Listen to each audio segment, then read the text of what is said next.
Bueno, pues yo nada más, primero buenos días, estoy muy contenta de estar aquí, también muy agradecida de estar con Elvia y poder compartir con ustedes esta reflexión que implicó pues cierta dificultad, porque no es fácil hablar de estos temas. Yo soy María Bertelli Busquets, soy investigadora del Centro de Investigación de Estudios Superiores en Antropología Social, o sea, soy antropóloga social, y estoy para servirles también al compañero.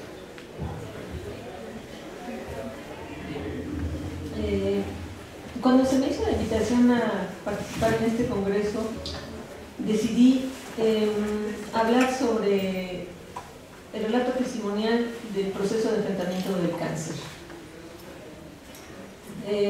Ambas hemos tenido cáncer recientemente, entonces nos parece importante poder decir algo de nuestras vivencias. Yo lo voy a hacer de manera testimonial y el procedimiento va a ser el siguiente. Voy a hablar un poco de por qué decidí aceptar esta invitación y voy a leer un relato lo más apretado posible de lo que a mí me pasó. De ahí le voy a pasar la palabra a María para que haga algo similar. Y después escogimos dos ejes para reflexionar y seguir a manera de relato esta reflexión. Es el de la relación con el cuerpo y la segunda la relación con los médicos, con los servicios hospitalarios, con los seguros. Hay mucho más que decir, vamos a ver para que nos alcance el tiempo y sobre todo porque me gustaría mucho que ustedes pudieran también hacernos preguntas, dialogar con nosotros en este tema que es difícil. Yo voy a leer porque prefiero un poco hacerlo así, no es fácil para mí, esta tarea no fue nada fácil. Siempre tuve la característica de que me lanzaba al agua y de saber si iba a poder nadar o no, y así lo hice ahora y bueno, me costó trabajo, pero bueno. Quiero empezar con un proverbio chino que dice: el pájaro no es capaz de encontrar su canto más que en la rama del árbol al que pertenece. Esto tiene que ver con la utilización de los relatos personales que le permiten a uno conocerse y reconocerse. El deseo de reflexionar sobre este proceso tiene su origen en el intento de comprender lo que ha significado intentar sobrevivir a una enfermedad que está irremediablemente relacionada con la muerte, el cáncer. Este relato es singular y no tiene como pretensión hacer ninguna generalización. Quienes me conocen saben que he defendido más bien las aproximaciones cualitativas en la comprensión del ser humano, dado que éstas toman como parte central la singularidad de los fenómenos y de las personas. También está presente la cuestión de la implicación, en la que he trabajado durante los últimos años de manera particular. Resalta en este caso la dificultad de querer reflexionar sobre un proceso en el que me encuentro tan implicada en el registro corporal, emocional y existencial. Considero que las estrategias de enfrentamiento de una enfermedad tienen que ver con la historia personal de cada uno de nosotros. En este sentido, en estos procesos hay que estar atentos al eco subjetivo que tiene la enfermedad y la posible cura. Puedo decir que hasta hoy soy sobreviviente de cáncer. Al recibir la invitación a dar esta charla, me interesó abordar la relación de la identidad con la imagen corporal, ya que a todo lo largo de este proceso me he sorprendido de mis propias reacciones y me he planteado muchas preguntas sobre la representación del cuerpo ante las modificaciones debidas a la enfermedad. Es por esto que decidí transitar a través de la construcción de un relato entretejiendo algunas reflexiones provenientes de la sociología, la filosofía, la psicología o el psicoanálisis. Decidí abordar el tema de la identidad entonces. La enfermedad implica fuertes y rápidos cambios en el cuerpo, por lo que en algunas ocasiones uno no se reconoce exteriormente, aunque el sentimiento interior es de reconocimiento de sí mismo. Más que hablar de identidad, hay que referirse a identidades según el nivel en el que se aborda: individual, familiar, grupal, cultural, nacional. Estas representan dos facetas: una descripción intelectual que se refiere al exterior y otra que tiene que ver con lo que se siente y con el interior. Es por eso que Sufit y Niederevsky consideran que los psicoanalistas se sienten mejor con el término de sentimiento de identidad para referirse al proceso de reconocimiento de sí mismo.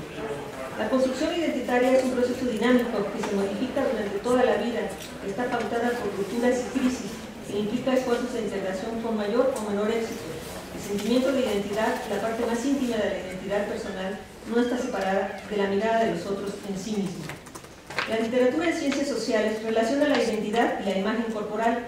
Algunos textos ponen el acento en la mirada del otro, en las crisis identitarias de los sujetos, particularmente de los sujetos que se encuentran en los márgenes, discapacitados, excluidos, enfermos.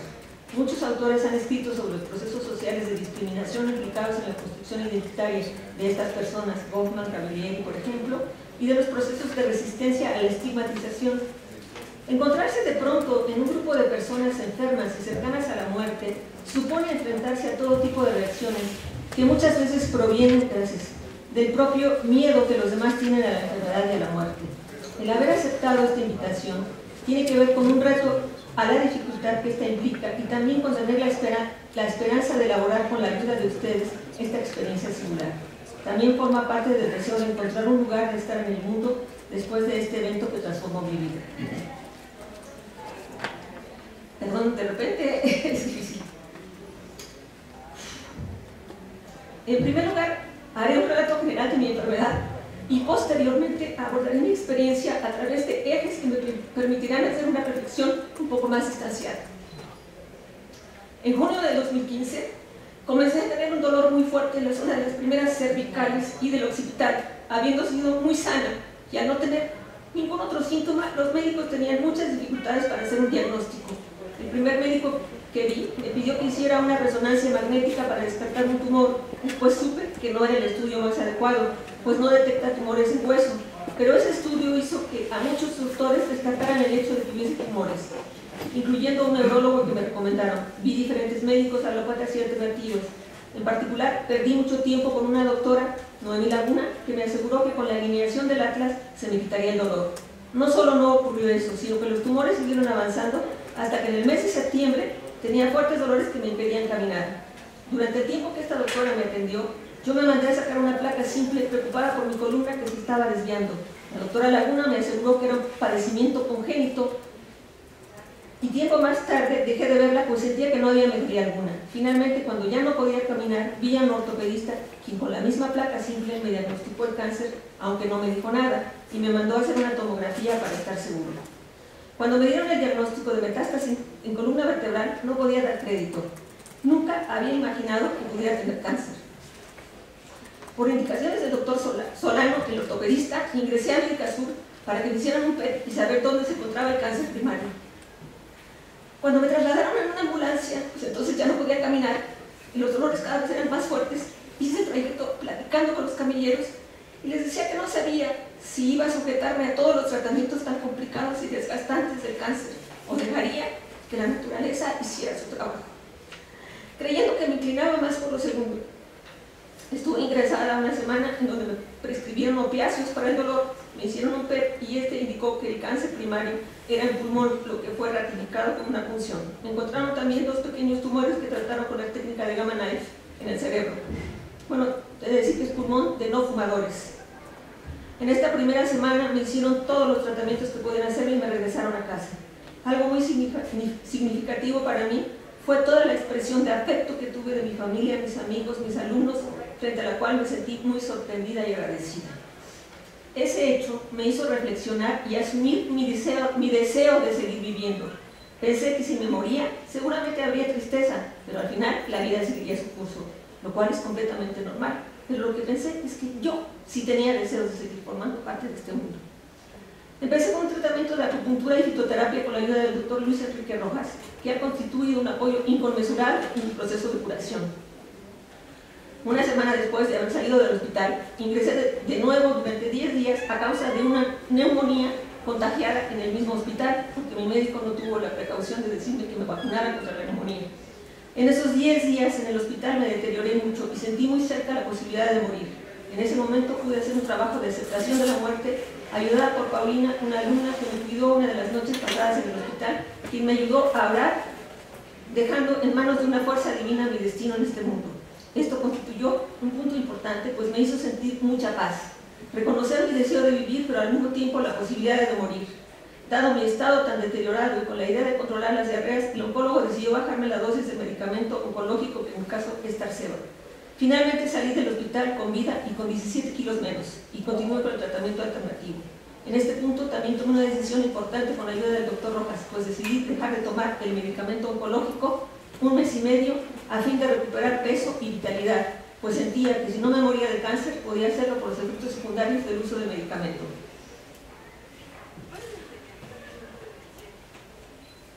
Un mes y medio más tarde retomé el tratamiento oncológico, pues el problema del pulmón no se había resuelto completamente, aunque el oncólogo estaba sorprendido de mis progresos. Por supuesto, él no creía en la acupuntura. Seguí llevando los tratamientos oncológicos alópatas y al mismo tiempo la acupuntura y la fitoterapia, aunque el oncólogo no cree mucho en estos últimos. Otra decisión importante que tomé en esos días fue la de dejar los opiáceos, lo cual fue difícil porque crean fácilmente adicción, pero el dejarlos me permitió mantener mi sistema nervioso en buenas condiciones. En este punto, la presencia del doctor Rojas, quien es médico alópata con especialidad en acupuntura y fitoterapia, fue de mucha ayuda, pues apoyó mi decisión, ya que él está en contra de la polifarmacia y considera que es una de las catástrofes de la medicina moderna al multiplicar los efectos secundarios y las interacciones entre medicamentos. Poco después, igualmente apoyada por el doctor Rojas, decidí bajar la dosis del medicamento oncológico a la mitad para tratar de tener una mejor calidad al disminuir los efectos secundarios que, aunque siguen presentes, bajaron en intensidad. Después de una discusión intensa, el oncólogo aceptó mi decisión.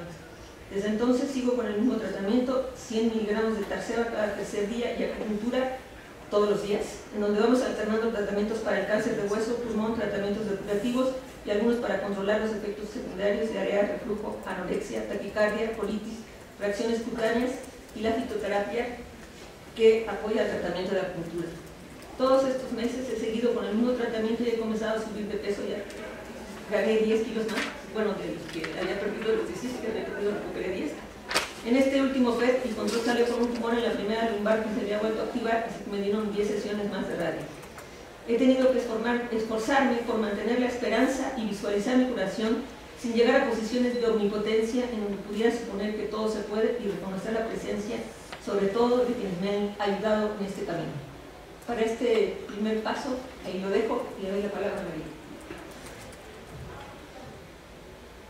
Bueno, yo creo que algo que a mí me empieza y lo hemos comentado ella y yo, que nos llama la atención es que esto del cáncer, pues son más bien cánceres y son casos muy particulares, o sea, muy difícilmente uno puede encontrar regularidades. El problema es que los médicos siempre establecen regularidades y atienden los casos como si fueran casos generalizables. Tiene mucho que ver eso con el enfoque de la antropología médica o la medicina en general. Ver que son casos iguales, tratarte como casos iguales, y algo que yo también creo que vemos aquí en nosotras es que hay también esta necesidad de no perder la decisión personal, de guardar ese espacio donde uno tiene capacidad de decidir lo que hace o lo que no hace en torno a lo que se le está disponiendo. Creo que eso es importante, ¿no? Y también yo voy a hacer una narración vivencial desde mi implicación. Uno piensa en Heller, ¿qué autores pueden ayudar también a pensar en esto? Finalmente somos intelectuales y los autores nos ayudan a entender, pero yo creo que en esto de implicación, Heller tiene un libro que se llama La teoría de las emociones, Agnes Heller, y creo que es muy interesante entender que todo lo que nos duele tiene que ver con la historia. Estamos hablando de la historia de una enfermedad que no nada más es individual, sino prototípica. Cada vez cuando uno está en esto ve que hay más niños, más jóvenes involucrados en esto, y uno no lo ve mientras no lo vive. Cuando lo vive uno se da cuenta que sí es un asunto prototípico en muchos sentidos. La noticia de la operación. En diciembre del 2013, en Sevilla, España, una gotita roja como lentejuela de sangre en mi ropa interior. ¿Qué será tan diminuta? ¿Acaso un cálculo renal? Mi persona, como diría George Herbert Mead, en su teoría acerca de la construcción del self, de la persona, se había ido construyendo la interacción con los otros y la toma del papel del otro, como de mí misma ante los otros. Corpulenta, como era, y hasta algo pasaba de peso, como era. Cargaba todo, me enredaba en todo, como trenzaba día a día mi larga trenza. Esa capacidad de cargar, esa capacidad de enredarme, definía mis interacciones con los otros y al final de cuentas, mi persona. Tal me pesaba esta identidad que había decidido comenzar a dejarla 2 años atrás, cuando comencé a conectarme con mi cuerpo y a hacer yoga, provocándose las primeras mutaciones y el paulatino retorno a mi anterior persona. Mi identidad como madre me había engullido, tragado, y tal vez por eso cuando me sentí desechada por mi hija mayor, mi hija adolescente, comencé a pelear contra aquello que me recordaba la maternidad. La casa, la raíz, y me ocupé mucho más de mis actividades académicas como nunca, olvidándome, creo yo, de mí misma. Con el yoga me descubrí otra, cada día más fuerte y flexible, cada vez más delgada, más sana. Algunos amigos que me habían conocido hacía mucho me decían, así eras antes. Antes de la lentejuela de sangre, me obsesioné por lo que me demostraba mi cuerpo. A los 58 años, y todos los días sentía la necesidad de estirarme, sentirme, fortalecerme. Desaparecieron los dolores, la rigidez provocadas por una intensa y larga carrera académica. Cuando uno estudia, uno tiende a endurecerse. Uno no se da cuenta, es algo muy paulatino. Pero cuando voltea después de leer tanto, estudiar tanto, estar frente a la computadora tanto, es una estructura rígida, una estructura que ha perdido flexibilidad. Yo me aboqué a estirarme antes de que apareciera esta lentejuela de sangre en mi ropa interior. Pero la adicción que sentí en estos años hacia mi cuerpo, la adrenalina que yo misma producía, la adicción por una especie de meditación que me conectaba en cada respiración con mi adentro, por conducto de rayos de luz dorada que imaginaba, entraban por el centro de mi cabeza y atravesaban mi cuerpo hasta abajo para subir y salir de nuevo hacia arriba. El placer de estar bien y no necesitar nada me parecen ahora expresiones de lo que para Carl Ginzburg serían las pistas de un paradigma indiciario. Primero pensé, ¿cómo puede enfermarse un cuerpo tan fortalecido? ¿Cómo puede enfermarse un cuerpo que ha logrado sanar? Ahora pienso que mi cuerpo sabía y se preparaba para recibir la enfermedad. Si no ha sido por eso, yo no hubiera soportado la enfermedad. Me preparé muy bien para la enfermedad. Estaba perfectamente bien para la enfermedad. Fortalecida como nunca para la enfermedad. Era yo una masa de corazón activo, de músculos saludables, y realmente estaba lista para la enfermedad. Es algo paradójico, pero lo sano de la disposición de mi cuerpo. Estoy muy agradecida por haber sido lo suficientemente preventiva para estar muy fuerte para recibir la enfermedad. Aparecieron entonces, después de aquella gotita, cólicos, fluidos, olores, nunca sangrados, y el síntoma y las molestias se incrementaron en 6 meses. Mi cuerpo se convirtió como nunca en fuente de hipótesis médicas. Cuando joven fui fuente de hipótesis eróticas, ¿verdad? Y sí lo fui. Y muchas hipótesis eróticas. Pero entonces uno ya es fuente de hipótesis médicas.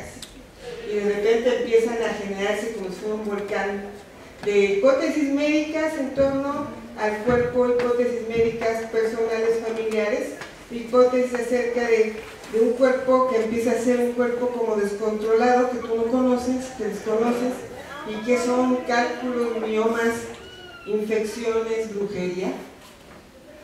¿Brujería? ¿Acaso es brujería? Eso no puede ser esto. Porque tengo algún proyecto muy bello.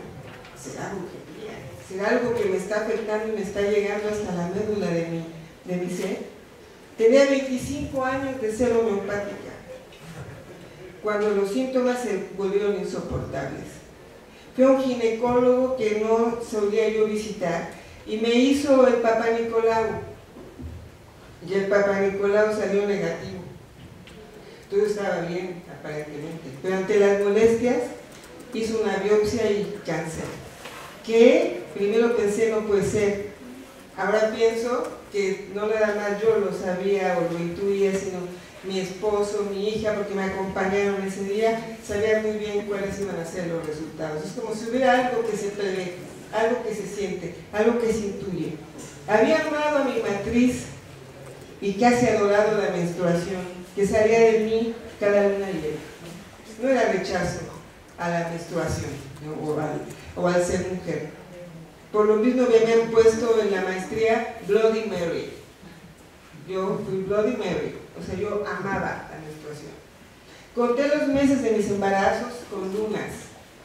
Disfruté la leche que salía de mis pechos después de cada parto. Pero mi cuerpo estaba listo que en una semana después de enterarme de esto me sometí a todo tipo de revisiones preoperatorias. Mi cuerpo estaba fuerte, sí. Me supe sana, sanísima y distinguí en ese momento la parte enferma que correspondía tristemente a mi querida matriz del resto de mí. No toda yo estaba enferma, había partes sanas. Agradecí a una matriz tan querida y bien portada haber albergado a mis 2 hijas nacidas y comencé a tomar decisiones. Esas decisiones siempre personales me permitieron establecer otras distinciones, todas ellas destinadas a garantizar la integridad de mi persona, que no se acababa en mi cuerpo, aunque se tratara de una persona y un cuerpo en transformación. En particular me distinguí de mi madre, de muchas maneras, porque uno suele fusionarse. Cuando ella había padecido un largo proceso de cáncer que la mantuvo muerta en vida por más de 30 años hasta morir. Decidí también comunicar mi enfermedad a un primer círculo afectivo, donde estaba mi compañero, mis hijas, el compañero de una de ellas y mi amiga de la adolescencia.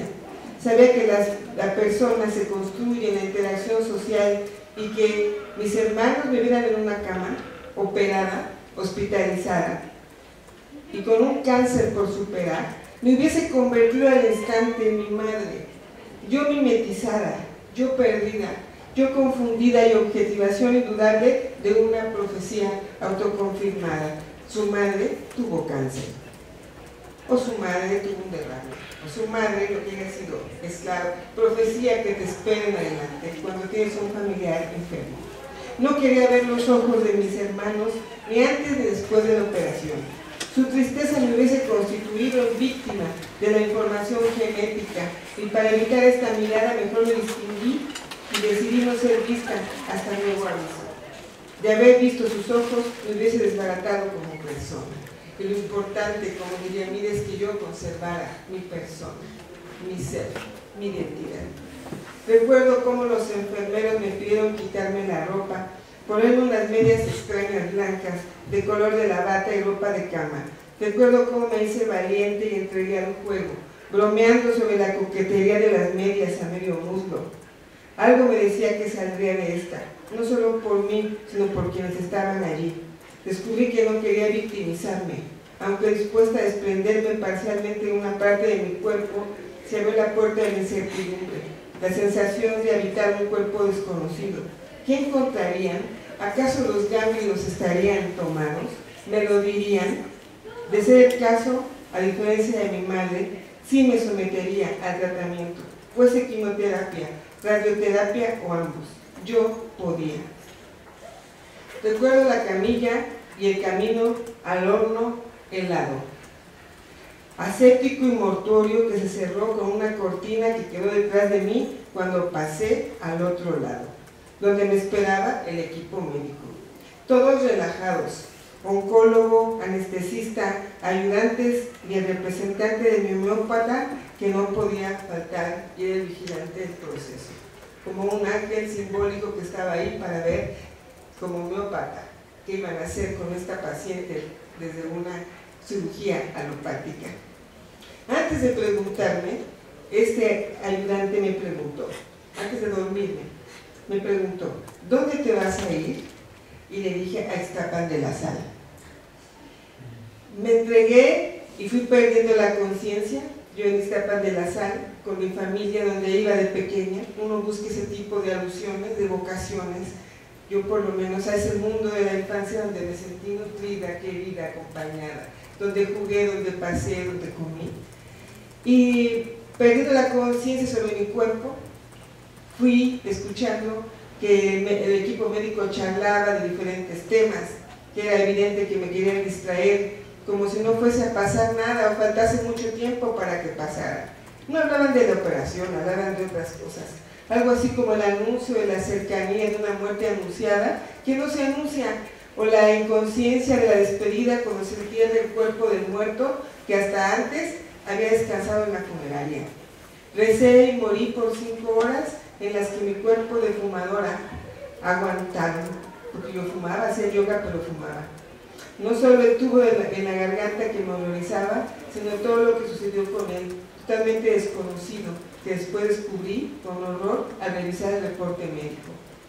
Salí del sopor anestésico distinguiendo con mis palabras borrosas mi relación específica con cada cual. Luchaba por no perder mi persona, aún apenas despertaba de la anestesia. La persona que con ellos había construido. Como me gustaba el sexo, yo le dije a alguien, hay que usar condones. Como me gustaba el rock, le dije a alguien más, hay que ir a un concierto. Como me gustaba el yoga, le dije a alguien más, hay que prender un incienso. Y como era homeopática, en cuanto desperté, pedí los chochos que me mandó mi doctora a la salida de la operación. Y los ganglios, uno de ellos estaba tomado.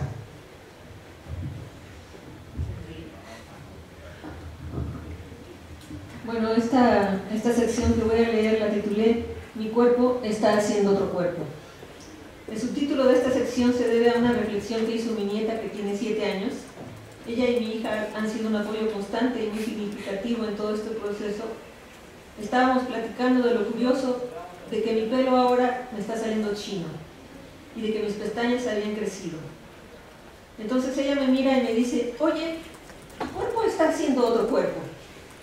Me pareció muy acertada su reflexión, así que decidí adoptarla y pensar a partir de ella. La literatura que encontré sobre identidad, imagen corporal y cáncer habla en general de la dificultad que tienen los enfermos de cáncer en la aceptación de su cuerpo con las alteraciones producidas por la enfermedad, la angustia, la depresión, la imagen devaluada de sí mismo. Yo no transité por esos caminos y no sabría por qué no lo hice. Yo había aludido ya a las redes de apoyo que he tenido, en la que una muy importante es la que llamamos nuestra tribu.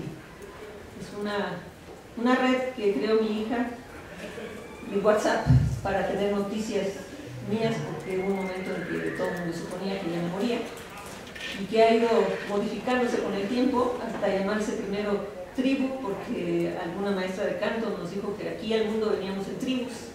Entonces se pensó en una tribu y alguien del grupo también dijo es una tribu de amor.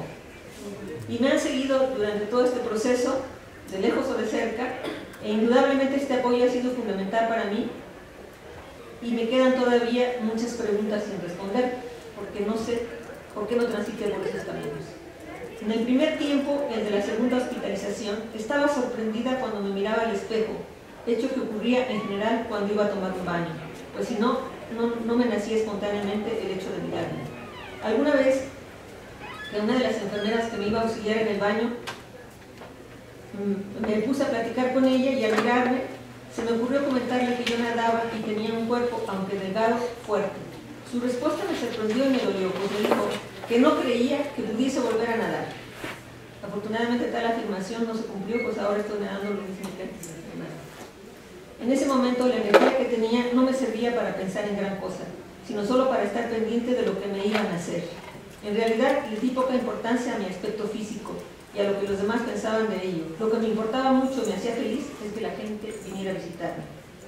Cuando salí de la segunda hospitalización tenía muy pocas fuerzas, había perdido mucha masa muscular, perdí el cabello y mi movilidad era muy limitada. Aquí mismo en la facultad vine en silla de ruedas en un congreso que gracias a mis alumnos se pudo hacer y que había yo previsto antes de enfermarme de cáncer. No escondía mi calvicie temporal y alguna vez hablando con una amiga le comentaba que no me preocupaba esconderla, pues yo sentía que con pelo o sin pelo seguía siendo la misma. De igual manera mi libido no estaba para coqueterías, así que lo que contaba era ir readquiriendo autonomía. No sé muy bien en qué momento empezó a ocurrir el hecho de que cuando me veía al espejo, al no reconocer mi cuerpo, empecé a decirme internamente, pero esto es temporal, no es definitivo. En algún momento me pregunté si era un mecanismo de defensa para no angustiarme, pero decidí que en todo caso visualizar mi cuerpo recuperado era algo que me podía ayudar. En numerosas ocasiones tenía la sensación de que al levantarme en la mañana reencontraría mi cuerpo como antes, y cuando me veía y no era así, le decía a mí misma, poco a poco, pero lo voy a lograr. Debo decir que también en este proceso una persona importante fue Rosa Eisenberg, que me visitó cuando yo casi no podía moverme y me dijo que podía hacer algunos ejercicios de Feldenkrais sentada y que moverme ayudaría a recuperar mis huesos, pues el movimiento favorece la producción de osteofitos. En cierto sentido me sentía autorizada a moverme y fue entonces cuando decidí bailar todos los días un momento como terapia, lo que me sirvió no solo para el movimiento, sino también para mi estado de ánimo. Del baile pasé al yoga, al qigong y hace como 3 meses a la natación. Mi cuerpo no es el mismo que antes, por supuesto. Ha envejecido por el paso del tiempo y la enfermedad, pero he recuperado mucha movilidad y funcionalidad. Por esa razón me viene bien la reflexión de mi nieta sobre que mi cuerpo está haciendo otro cuerpo. Siento que este otro cuerpo está en total continuidad con el anterior. Ya me reconozco en el espejo y estoy segura que en gran medida ha servido la convicción de que podía recuperar mi cuerpo. Afortunadamente ahora mi libido regresa y comienzo a pensar en la coquetería. El cuerpo constituye el soporte del sentimiento de identidad. Aunque la relación con el otro es parte importante en la construcción de la identidad, así esta y la alteridad forman parte del mismo proceso que nos permite comprender qué me asemeja a los otros y qué me diferencia. La construcción social de la pertenencia a un grupo, en este caso a los enfermos de cáncer, en relación a los sanos o no enfermos, determina la mirada de los otros y la globaliza. El enfermo tiene que seguir una trayectoria que, si tiene suerte, lo llevará al camino de la cura, pero hay poca tolerancia en el personal hospitalario a que el enfermo pueda seguir otros caminos. La predicción de los médicos y psicólogos que trabajan en este campo es cada vez más determinante. Hay poco lugar a lo no esperado, a la escucha del sujeto y a las posibilidades y transformaciones de su cuerpo, a la reapropiación de ese cuerpo en tránsito y en búsqueda. La corriente fenomenológica en filosofía ha insistido que la conciencia de sí, en tanto que identidad específica, en tanto que individualidad singular, se construye en una interacción estrecha con el otro. Para Hegel, la conciencia de sí no puede hacerse más que a través del reconocimiento de otra conciencia, pero al mismo tiempo, para escapar a esta dependencia, tiende a afirmarse como única y entonces a excluir al otro. Cada una de estas conciencias busca dominar a la otra o suprimirla para adquirir la certeza de sí misma. El comportamiento de las dos está determinado de tal manera que se confronten la una a la otra en una lucha por la vida o por la muerte. Así, el sentimiento de identidad no se forja y no accede a la conciencia de sí mismo más que oponiéndose a lo que no se es, en el rechazo o en la dependencia del otro. Esta problemática fue retomada por Jean-Paul Sartre, para quien la conciencia de sí es un lazo sintético y activo de dos términos en donde cada uno se constituye negando al otro. El otro no existe en tanto otro más que en la medida en que el yo lo niega de mí, de la misma manera que yo no existe más que negado de sí mismo por el otro. Mirada que me percibe del exterior como objeto y entonces me hace estático y me aliena. Sartre subraya este fenómeno que vale para el grupo como para el individuo. El grupo no se percibe como nosotros más que del exterior, en la mirada de un tercero, y esa alienación colectiva que está asumida en el nosotros. Así, como sujeto, uno se encuentra permanentemente en la resistencia a la alienación y a estar sujetado por el deseo del otro, cosa que se juega constantemente en esta lucha por no convertirse dócilmente en lo que el personal hospitalario le quiere devolver.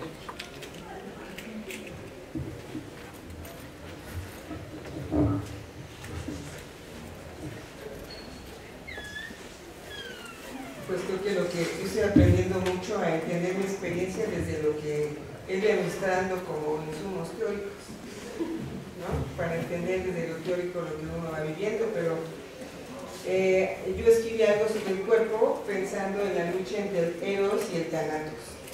Yo no soy psicóloga, soy antropóloga, socióloga, pero me imagino que esto del eros y el thanatos es más o menos compartido. Y bueno, pues hubo un momento en que me enojó y me resisto a construirme en persona enferma, mientras los otros, en su condición de sanos, me apoyan porque me quieren o porque les doy pena. O me dan la vuelta porque no saben qué decir o qué hacer. El hecho es que mi persona, mi ser, deberá ser construida socialmente a partir de otros patrones de interacción y significaciones. La intervención quirúrgica me constituyó en una persona que lucha por liberarse del mal, como todo el mundo lo define, que le afectó. Algo al respecto de este mal, como una cosa demoníaca, me escribió un colega cercano y querido con quien se bifurcó mi identificación, en tanto estar en lo mismo tenía que ver hasta aquel momento con el eros que depositábamos en un proyecto común que veníamos construyendo hace más de una década, y ahora nuestra identificación con ese mismo colega, un hombre, se daba también a través del Thanatos, debido a la muerte, cuando él y otra querida colega, también líder de este grupo, de este sueño de eros, enferman de cáncer. Ella murió un año después, en tanto estaba afectada por el mismo mal, se dijo, mal que intentábamos enfrentar con una especie de resistencia fundada en el ánimo, la solidaridad y el apoyo mutuo.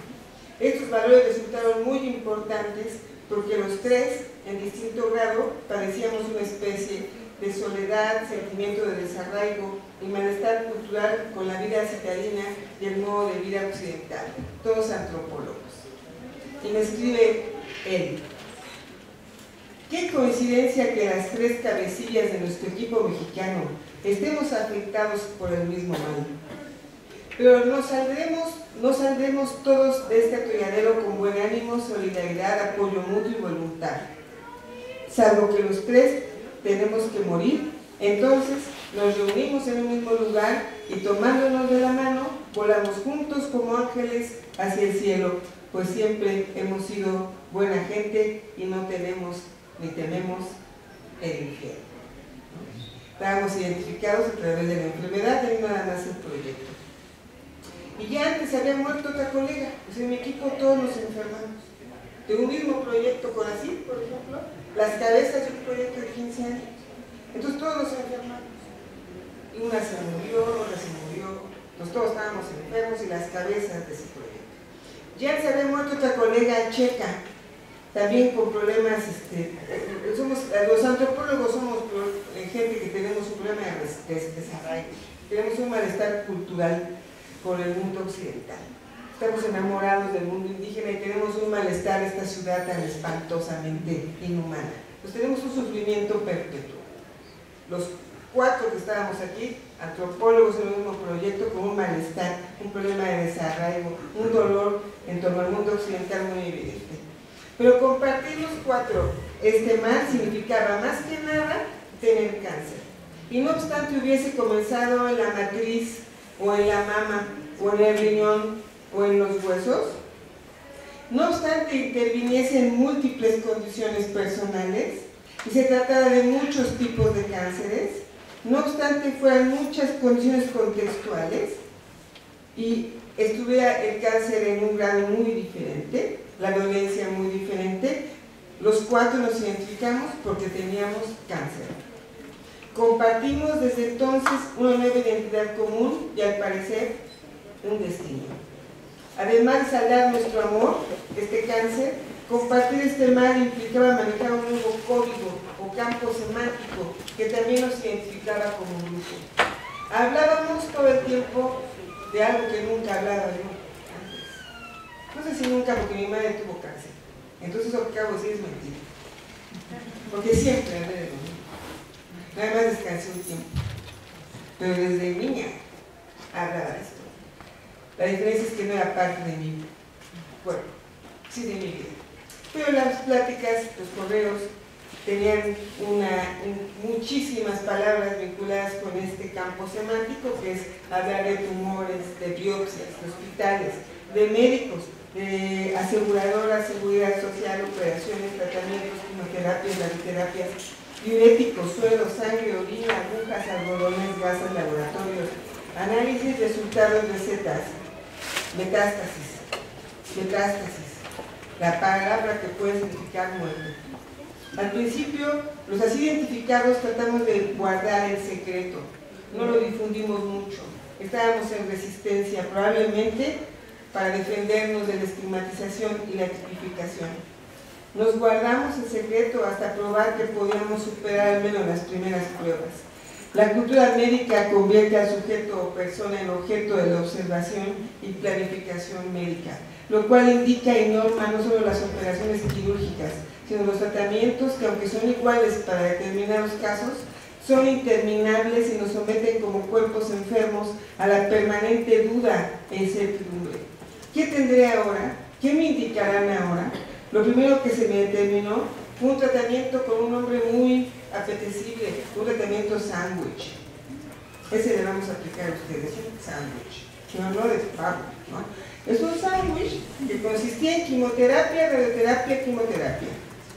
Mi colega, mientras tanto, tuvo que seguir los pasos indicados por la cultura médica alopática en su caso, los indicados para el cáncer de riñones o la otra colega el cáncer de mama. Y justificamos nuestra capacidad de obediencia cuando siempre hemos sido desobedientes al envenenamiento que sabíamos que íbamos a sufrir a partir de lo que dicta un panóptico. Es un panóptico como el de Foucault médico, que como diría él, ¿no? Foucault, vigila y castiga, no nada más vigila y castiga, sino además amenaza. Es un panóptico que amenaza con la muerte, ¿no? Siempre a la vista. Y empezamos a comentar las ventajas que se ha descubierto el cáncer en todo su inicio y será muy fácil de operar. Tuvimos que someternos al orden médico porque en realidad nos escribíamos no hay de otra, aunque no me gusta nada y ni modo. Depositar una relativa confianza en los médicos y procedimientos. Éramos cuerpos de alguna manera sometidos a la incertidumbre, lo que somos cuerpos, en alguna medida sometidos a la incertidumbre y violentados, que para soportar requerimos de mucha confianza, de mucha calma, como los presos que esperan sentencia o que siendo inocentes caen en la cárcel hilapando, como los supuestamente locos que encierran y no vuelven a ver la luz. Nos sentíamos como atrapados sin salida, y yo me siento como atrapada sin salida todavía, como la película donde actúa Jack Nicholson. Ya me cayeron, en ese sentido está bien, pero ya no puedo salir tan fácil. Como tener cáncer implica un tratamiento que te hacen, no es que tú te haces, que por cierto me distinguió de mi madre, como les digo, porque ella no quiso hacerse nada de este tipo de medicina, y además el tratamiento alopático significó para mí muerte y vida, eros y tanatos. Las palabras de mi colega me acompañaron y me siguen acompañando hasta ahora. Es como una especie de mandala, todo el tiempo diciéndome, no me deprimo, guardo optimismo, no me deprimo, guardo optimismo. Me casé con la creencia de que el pesimismo mata, pero es creencia. Dice, es que no te pongas pesimista porque te vas a morir. A veces me pongo optimista, porque entonces voy a vivir, ¿sí? Pero tú dices, espérame, como que es un poco como esto, ¿no? Porque tú vas a ser pesimista y vas a ser enfermo, tú vas a ser optimista y vas a ser enfermo. Entonces, bueno, pero yo me casé con esa idea. El pesimismo mata, el optimismo cura. No sé por qué, pero estoy con esa idea y estoy practicando a ver si eso funciona. Mi optimismo respecto al proceso de curación se expresó no solo porque intenté seguir trabajando como siempre, sino en la relación que establecí con mi cuerpo para lograr sobrevivir. Entre cura, comida, más que nutrición, yo pensé en la comida y el cuerpo. Cura, cariño, tocamiento físico, abrazos. Cura, humor y juego corporal. Además, mi optimismo se agarraba de la comparación y empatía con otros enfermos que paradójicamente me entristecen enormemente. Bebés, niños, jóvenes. Aprendí que mi mal era relativo, cuando otros casos eran más difíciles. Sobre mis conocimientos acerca del cáncer, entendí, como suelen aprender las comunidades campesinas e indígenas acerca de sus formas de hacer en el campo, que la cura de la enfermedad, todo depende. Todo depende de dónde estás, todo depende de dónde te da, todo depende de dónde te encontrabas, todo depende del médico, todo depende. Si tienes una acupunturista cerca, todo depende, si no tienes cerca, pues no lo tienes cerca. Todo depende, no hay regla, es lo que he aprendido. Y fui generando en ese tiempo algunos consejos de resistencia a esta situación. Cocinar se convirtió en algo muy importante. No voy a entrar más en esto, pero cocinar para mí misma, estimular el apetito que evoca afectos primarios y no el vómito o la náusea que tanto me anunciaron, los cuales nunca aparecieron. Nunca apareció ni vómito ni náusea. Y le escribo a mi colega, me dicen que la fruta de guanábana es excelente. ¿La conoces? Ya dejé en casa un rico helado de este fruto preparado por mí. Como me gusta cocinar, también dejé unas cremas de zanahoria, de apio, además de que me dicen que las manitas de puerco tienen mucha gelatina, que hace bien a la piel. Manitas de puerco, los huesos, las articulaciones, la médula espinal. Luego la comida con gusto, y busco la que me hace más feliz. He disfrutado muchísimo la comida, creo que al menos en mi caso ha resultado muy importante para mi recuperación. No solo consumir solamente vegetales, frutas o pescados, sino alimentos que me traen buenos recuerdos acerca de mis primeras experiencias afectivas con mi madre, con mi padre, con mis hermanos. Saliendo de la quimioterapia se me apetece comer barbacoa, un rico caldo de barbacoa con patas de borrego, muy grasoso, y es entre tratamiento y tratamiento un rico chicharrón de cerdo en salsa de tomate verde, con verdolagas, ¿sí? En salsa verde con muchos cilantros. Se me hace agua la boca de pensarlo todavía. Mi colega que había muerto comía básicamente zanahorias, lechugas y pepino. Era uruguaya. No puede ser. Los uruguayos comen carne. Ahora pues que la carne te va a matar. Yo, perdónenme, yo si algo sentí fueron ganas de comer con mis padres. Porque lo que yo necesitaba era afecto. No comida. O también comida. Pero estaba el afecto de mis padres. Cuando iba con ellos y cuando comíamos esto. Entonces yo, para mí, salía de la quimioterapia directo a la barbacoa. Imposible que alguien te vas a vomitar. Yo me hubiera vomitado con un pepino. O sea, yo no me vomito. Yo voy con estoy muy mal. No puedo comer con un pepino. Una zanahoria. Entonces esto a mí me parece muy importante, comer estas zanahorias de rajas con chile serrano. Bueno, bien, yo así superé la primera parte de la crisis. Luego jugar con mascotas me parece muy importante. Y no temer a los microbios, a los virus, a los contagios. A mí me llevaron tapabocas, y aquí está el conservo, me tapó la boca, bueno, yo me desapé la boca, ¿no? Me fui a las comunidades, querer ser querido y tocado, para no olvidar que se tiene cuerpo. No pensar en los síntomas secundarios descritos en los folletos. Yo cuando vi esos folletos institucionales dije, no puede ser, no tiene caso, es una cosa espantosa. Hacer la antropología de la cosa, ¿no? O la psicología de la cosa, ¿sí? Incursionar en ese lugar desconocido, guardando un poco de distancia para no victimizarse y deprimirse, porque es muy fácil que eso suceda, para no descuidarse un poquito y perder la forma, la sustancia, confundirte, constituirte en una enferma y nada más.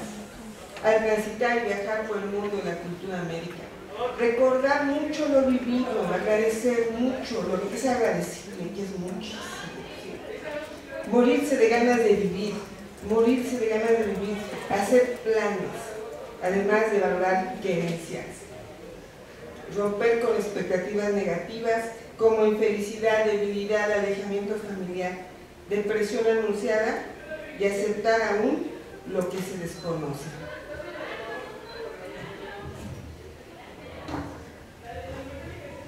Bueno, el siguiente apartado yo lo titulé La relación con el hospital, los médicos, enfermeras, especialistas, oncólogos y con las aseguradoras. Esta es una relación muy compleja. Por un lado, uno puede pensar, tengo la suerte de haber tenido los seguros que me permitieron estar en un hospital de punta que hizo que en muy poco tiempo me hicieran los estudios y me medicaran. Puedo decir, quizás gracias a eso estoy viva. Pero por otro lado, eso lo mete a uno en una dinámica que deriva del mercantilismo de la medicina moderna. Las aseguradoras tienen actualmente estrategias para pagar lo menos posible, para retrasar los pagos para que uno se le olvide, haciendo los trámites lo más pesado posible. Los cambios institucionales de una aseguradora a otra cada año no ayudan a facilitar las cosas. A la fecha hay cosas que GNP nunca pagó y ya no es nuestro seguro, y AXA retrasa lo más posible los trámites, al infinito. Alguna vez le hice una reflexión a uno de los empleados diciéndole, bueno, ustedes retrasan tanto las cosas, pues esperan que uno se muera antes de tener que pagar. Sigo pensando lo mismo, aunque pudiera parecer exagerado. Otro fenómeno que se ha desarrollado mucho en los hospitales privados es tratar de que uno gaste lo más posible en el hospital, teniendo una cohorte de especialistas de los cuales tengo mis dudas de que todos sean necesarios. Cabe una anécdota para ilustrar este punto. En mi segunda hospitalización tenía muchas diarreas debido a la cantidad de medicamento que me daban. El oncólogo decidió hacer participar a un equipo de gastroenterología. De repente, uno de los médicos de guardia me anuncia, aunque parezca paradójico, le vamos a tener que dar laxantes.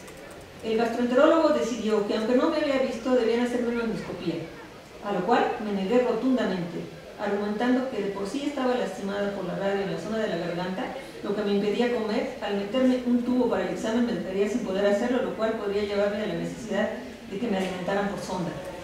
Les dije que en todo caso podría pedir otra opinión, otro gastroenterólogo, para que me la diera. Finalmente no me hicieron nada, me dieron medicamentos muy simples para controlar la diarrea. Sabemos que los médicos de los hospitales privados trabajan por cuotas, tienen que cubrir una por estudios y otra por intervenciones, para que no los saquen del hospital. En fin, que esta dinámica deja mucho que pensar. Lo que produjo en mí este tipo de situaciones fue el estar alerta constantemente a las decisiones de los médicos y enfermeras y el sentir que debía luchar por analizar momento a momento mi tratamiento. Y en muchas ocasiones me negué a que me pusieran medicamentos porque un médico me había dado la explicación de que no me iba a quemar las venas y el otro llegaba y decía, bueno, si se le queman ya veremos. No vamos a esperar a que se me queme, ¿verdad? Hay una tendencia generalizada a suponer que cuando uno está enfermo no es capaz de tomar decisiones. Esta creencia es fuertemente avalada y propiciada por la mayoría de los médicos. Cuando lo visitan en el hospital o en consultas externas, no hablan con uno, sino con los familiares, como si uno hubiera perdido la capacidad de tomar decisiones. Y ellos lo único que tienen que hacer es avalar el saber médico como única posibilidad. Esto produjo en mí la necesidad de hacerme valer como sujeto capaz de decidir y saber lo que me conviene o no en términos no solo del saber médico, sino de mi condición y de mis dolencias. Evidentemente con dudas y haciendo a veces un esfuerzo por poner en la balanza los diferentes aspectos, posibilidades de curación, calidad de vida, recuperación de la energía vital y tratando de gestar un diálogo con los médicos, aunque a veces con dificultad, de ser escuchada. Una honrosa excepción, y espero que haya muchas, aunque no las conozca, es la del doctor Luis Enrique Rojas. Lo que más aprecio del doctor, que es el acupunturista fitoterapeuta, pero también médico internista, es su capacidad de escucha y la posibilidad de tomar en cuenta a sus pacientes para decidir los tratamientos. Desde el principio me ha explicado y dado toda la información médica necesaria para que yo pueda participar en la toma de decisiones sobre lo que me propone. Esto produce en mí un reconocimiento del saber médico alópata y de medicina alternativa por parte del doctor, pero también me siento reconocida en mi singularidad como persona y por lo tanto acompañada en este proceso tan difícil. Indudablemente esta forma de ejercer la medicina ha hecho que me sienta confiada y apoyada en el camino de la cura. Quiero testimoniar entonces mi gran agradecimiento por la generosidad y la atención del doctor Rojas, su gran calidad humana y su profundo conocimiento del ser humano y su gran aprecio por su vocación, que es la de curar. Yo creo que sin él no hubiera sido posible. O sea, creo que hay muchas cosas que uno en el camino encuentra, cosas que hacen eco a la subjetividad. Yo en análisis estaba trabajando lo que mi analista habla, el mito de origen. Cuando yo nací, los médicos me predijeron que no iba a vivir. Entonces, de alguna manera, esta lucha por seguir viviendo hace eco a esta primera lucha en mi vida, ¿no? Pero también, pues creo que todas las personas que lo apoyan a uno, porque es importante distinguir qué médicos, no globalizar tampoco nosotros del otro lado, y, digamos, no aceptar todo lo que es el saber médico, pero sí decir lo que creo que no funciona en los hospitales. Bueno, eso lo traigo.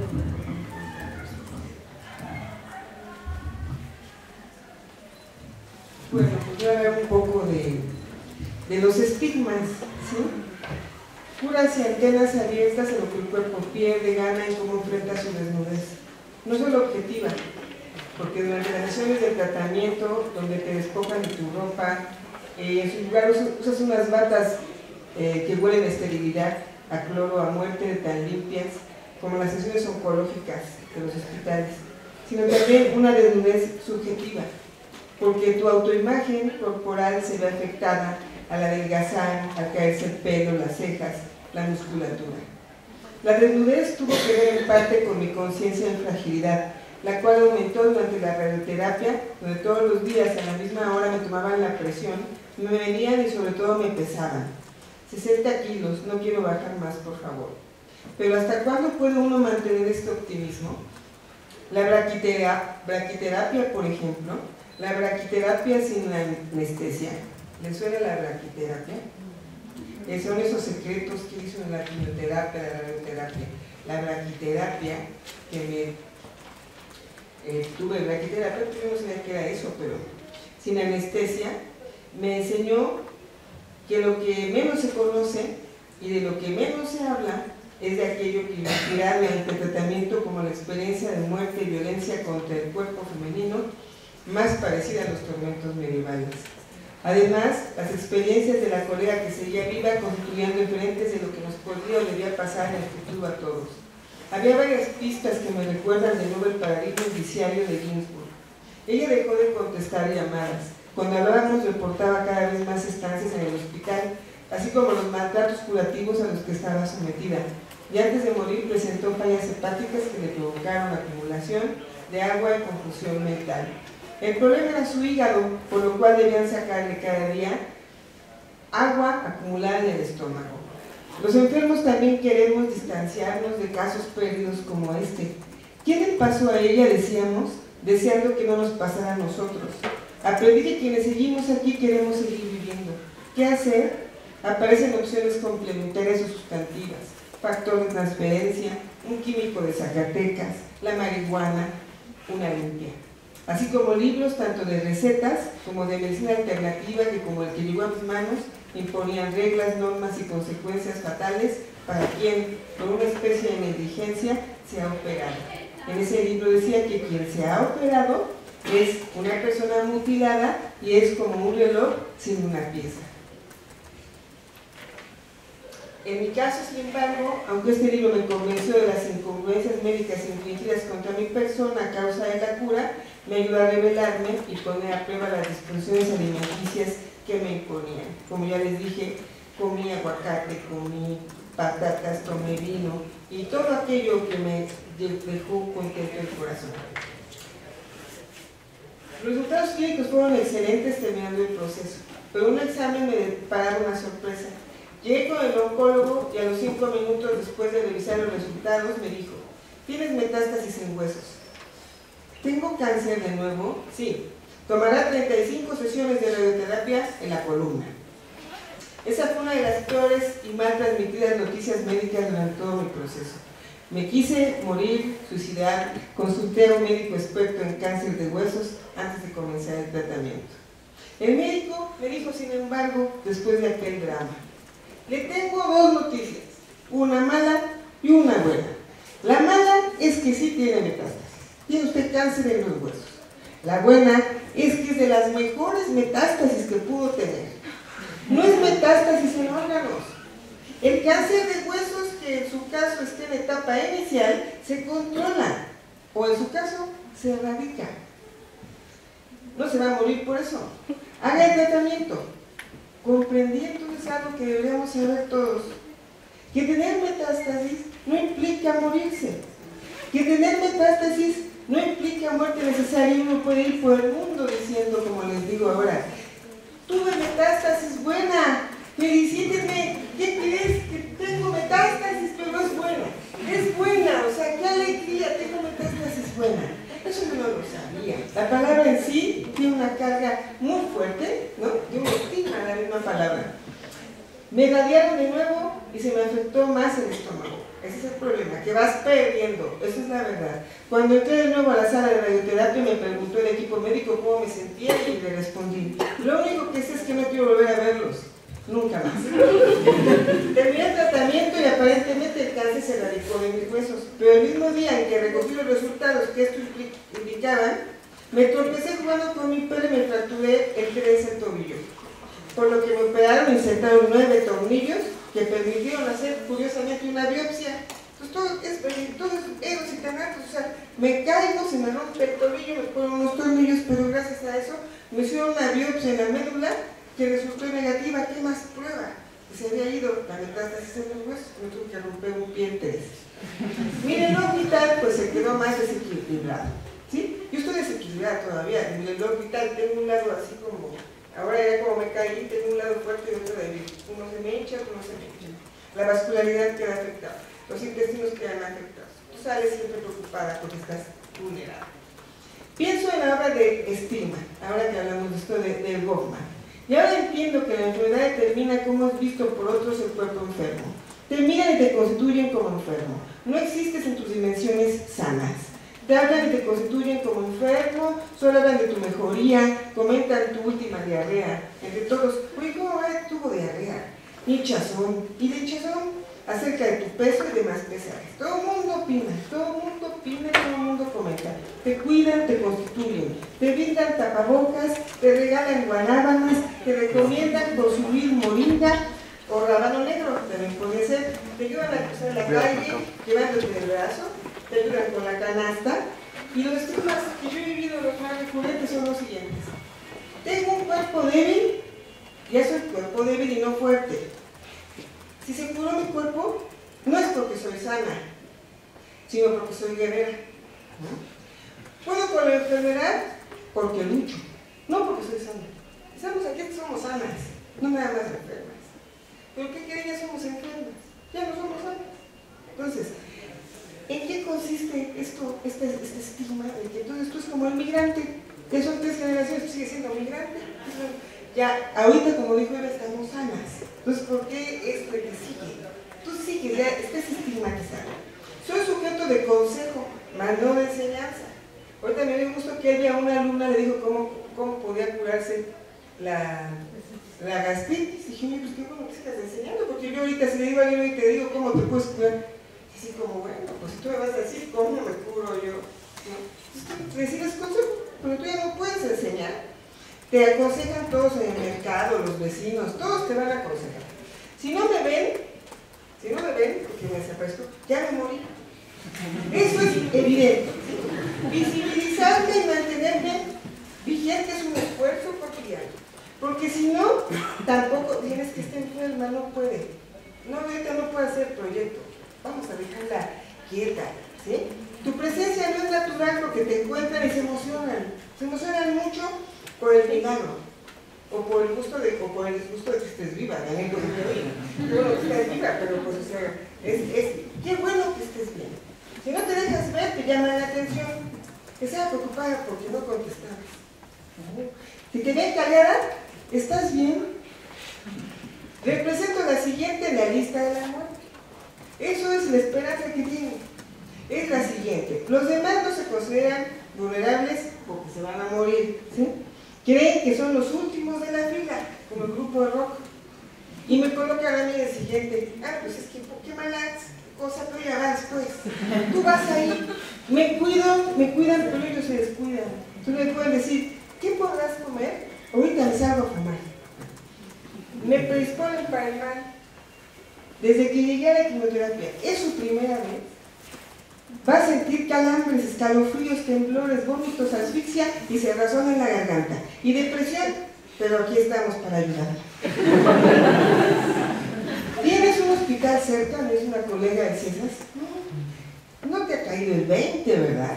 Entiende, te puedes morir. No subas al metrobús ni al metro ni vayas a una comunidad donde no hay servicios médicos.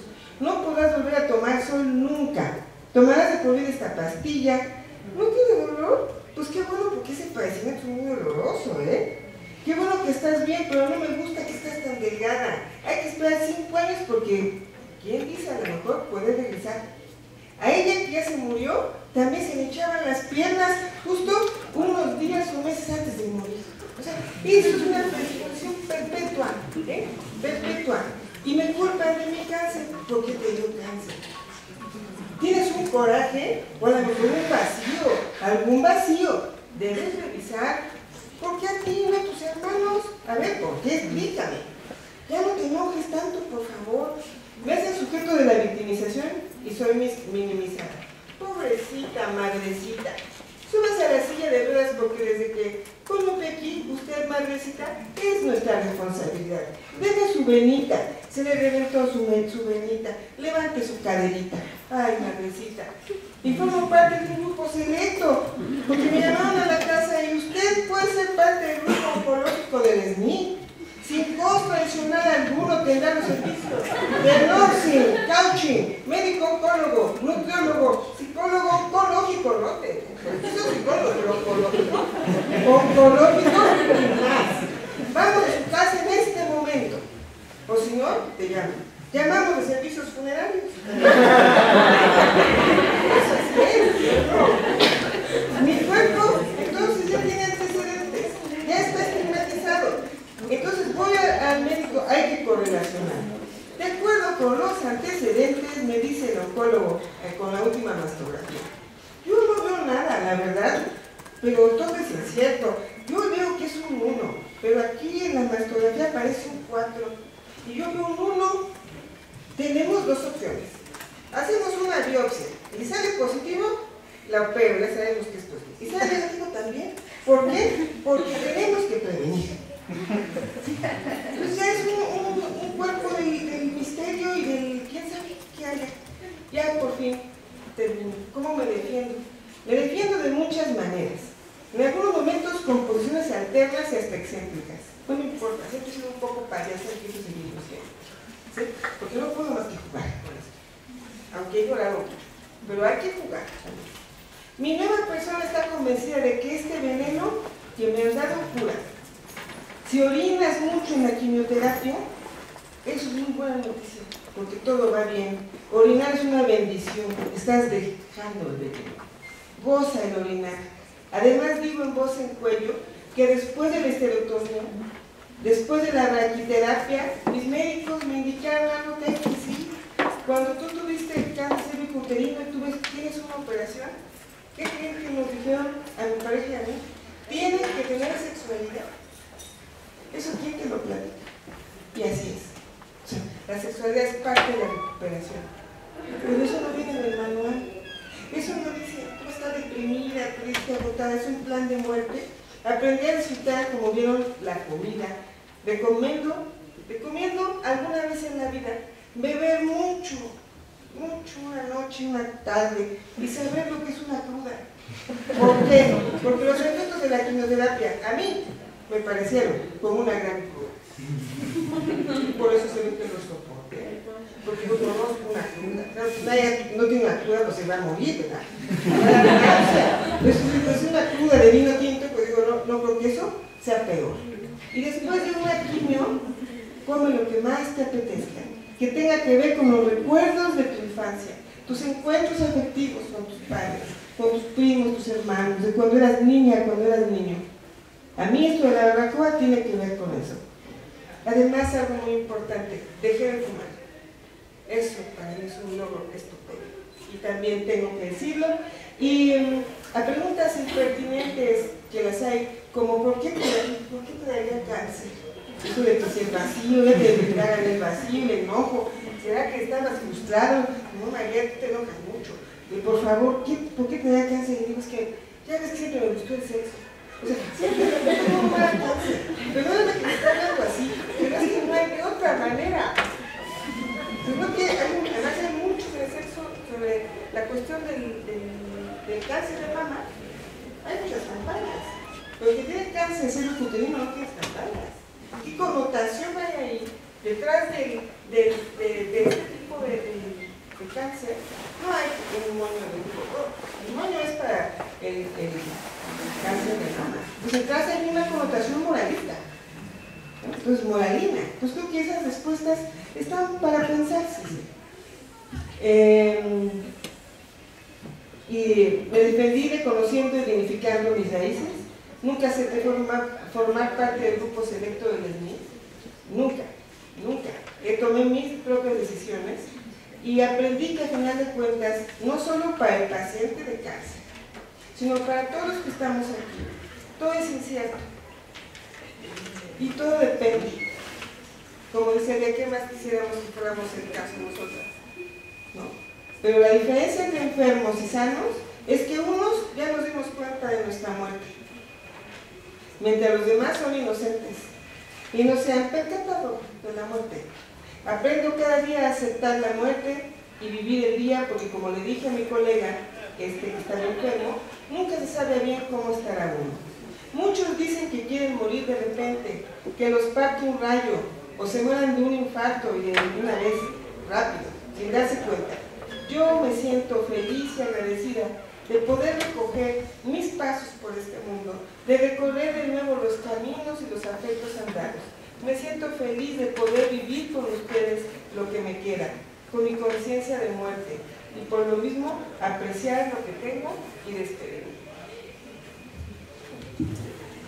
Bueno, yo nada más dos comentarios un poco respecto de lo que nos contaba María. A mí como a ella me dio por cocinar también. Es más, yo soñaba con la comida. Entonces soñaba y me despertaba y entonces decidía que iba a ir a cocinar en el día en relación a lo que había soñado. Sí había adaptaciones, en mi caso sí hubo adaptaciones como para lo que yo podía comer, pero nunca perdí el gusto por la comida, aunque uno de los efectos secundarios, el medicamento era la anorexia, pero luché contra ella. La otra vez que un médico, la responsable de cancerología en el 20 de noviembre, que fui a ver como otra opinión, me dijo, mire, yo que usted ya pediría una incapacidad definitiva. Y yo le dije, pues no, porque mi vida es enseñar y enseñaré hasta el último día, así que no voy a pedir una incapacidad definitiva. En ese momento me acompañó el doctor Rojas, porque era amiga de ella, y le dije, ni le compre a esta doctora la idea de que me voy a morir, porque no me voy a morir. O sea, probablemente eso suena a veces, por eso mi preocupación que yo expresaba en el escrito, a omnipotencia, pero al mismo tiempo esta convicción de querer vivir, aunque uno está aceptando la muerte, es lo que yo creo que también ayuda mucho a que uno pueda continuar en este camino. Yo tengo algunos comentarios finales muy cortos. Tratar de relacionar la manera de enfrentar la enfermedad con los procesos de construcción identitaria me fue difícil, pero creo que lo que se prefigura es el hecho de que lo que quizá para algunos sería un mecanismo de defensa para no aceptar los cambios producidos por la enfermedad, para mí se convirtió en una forma de visualizar la mejoría y de pensar que era posible, lo cual, estoy segura, me ha ayudado mucho a la recuperación. Y de un proceso espontáneo o inconsciente pasó a un proceso consciente con el fin de enfrentar de la mejor manera mis dificultades. Como dijera María, depende. Todo depende. Entonces, creo que justo es eso, ¿no? He hecho un esfuerzo continuo para no dejar de ser sujeto en este proceso, y por esto quiero decir no dejar de tomar decisiones, aunque sean difíciles, mantenerme informada y solicitar al personal médico que me reconozca como alguien capaz de decidir por su vida. Hay una anécdota aquí que a mí me da mucha risa, porque precisamente cuando fui al 20 de noviembre iba yo en silla de ruedas. Entonces, pues los elevadores estaban muy llenos y la gente abría el elevador y no podía pasar. Y entonces alguien de dentro del elevador dijo, es que hay una silla de ruedas. Entonces yo le comenté a esa persona, no hay una silla de ruedas, hay una persona en silla de ruedas. Entonces, justo, bueno, ella le dio risa y en el siguiente piso, ya cuando se abrió el elevador, dijo, hay una persona en silla de ruedas. Pero es un reflejo, digamos, de hacer desaparecer al enfermo, ¿no? Afortunadamente he contado con el apoyo y comprensión de mi hija para poder mantener esta posición, es decir, que muchas veces de parte de los familiares hay mucha presión para que uno acepte todo lo que los médicos dicen. Ha sido para ella, yo creo que difícil, pero ha respetado mucho mis decisiones. El relato biográfico aparece como recurso privilegiado para reconocer mi subjetividad como sujeto, acompañada por la mirada de afecto de los otros y que me permite hacer un nosotros. He encontrado personas que me han ayudado en todo este proceso y que han sido un factor clave. Así como critico ciertas formas de ejercer la medicina, la enfermería, la psicología, también reconozco que ha habido figuras excepcionales por su generosidad, su capacidad de cuidado, su atención, y deseo que todos los enfermos encuentren personas como ellas.